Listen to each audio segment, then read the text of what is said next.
আসসালামু আলাইকুম। আজকে আপনাদের তৈরি করে দেখাবো রেশমি পিঠা বা ঝিকিমিকি পিঠা। কোনো রকম চালের গুঁড়ি ছাড়া খুব সহজেই রেশমি পিঠাগুলো তৈরি করে নিয়েছি, আর বানানো কিন্তু একদমই সহজ। চলুন তাহলে দেখে নেওয়া যাক।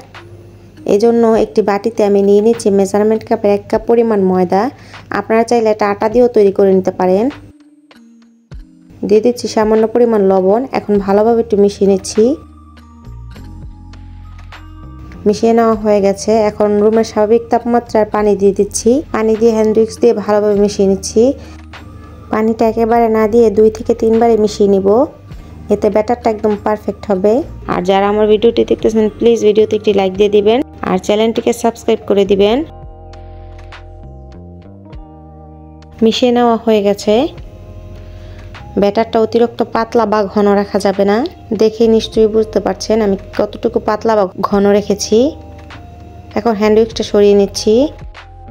চুলায় একটি ফ্রাই প্যান বসিয়ে দিয়েছি। সামান্য পরিমাণ গরম হয়ে আসলে একটি পাইপিং ব্যাগের সাহায্যে আমি পিঠাটা তৈরি করে নিচ্ছি। আপনারা চাইলে দুধের প্যাকেট বা লবণের প্যাকেট দিয়েও দিতে পারেন, অথবা চাইলে হাত দিয়েও দিতে পারেন। তো পিঠাটা দেওয়ার সাথে সাথে কিন্তু হয়ে যায়, বেশিক্ষণ অপেক্ষা করতে হয় না, 30 সেকেন্ডের ভিতরেই হয়ে যায়। তো এভাবে একটা পিঠা উঠিয়ে নিচ্ছি। আমি আরেকটি পিঠা তৈরি করে দেখাচ্ছি।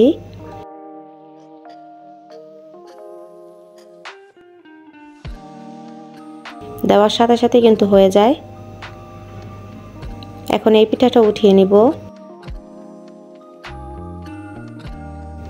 আমি পিঠাটা কিভাবে ভাঁজ করছি সেটা দেখিয়ে দিচ্ছি। পিঠাটা তৈরি করে সাথে সাথে ভাঁজ করে নিতে হবে। পিঠাটা যদি শক্ত হয়ে যায় সেক্ষেত্রে কিন্তু ভাঁজ করা যাবে না, বারবার খুলে খুলে আসবে। তাই অবশ্যই চুলা থেকে নামিয়ে সাথে সাথে ভাঁজ করে নেবেন। একটা পিঠা কিন্তু ভাঁজ করা হয়ে গেছে। আমি আরও একটি পিঠা ভাঁজ করে দেখাচ্ছি। আমি এভাবে ভাঁজ করে নিচ্ছি। আপনারা চাইলে যে কোনোভাবে ভাঁজ করে নিতে পারেন আপনাদের পছন্দ মতো। তো আরও একটি পিঠা ভাঁজ করা হয়ে গেছে। এভাবে আমি সবগুলো পিঠা তৈরি করে নিব।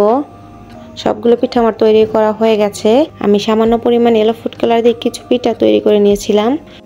দেখলেন তো কিভাবে খুব সহজে কোনো রকম চালের গুঁড়ি ছাড়াই রেশমি পিঠাগুলো তৈরি করে নেওয়া যায়। আমাদের এখানে 2-3 দিন যাবত রোদ উঠছে না, প্রচুর বৃষ্টি, তাই আপনাদের শুকিয়ে পিঠাগুলো ভেজে দেখাতে পারলাম না, এজন্য আমি আন্তরিকভাবে দুঃখিত।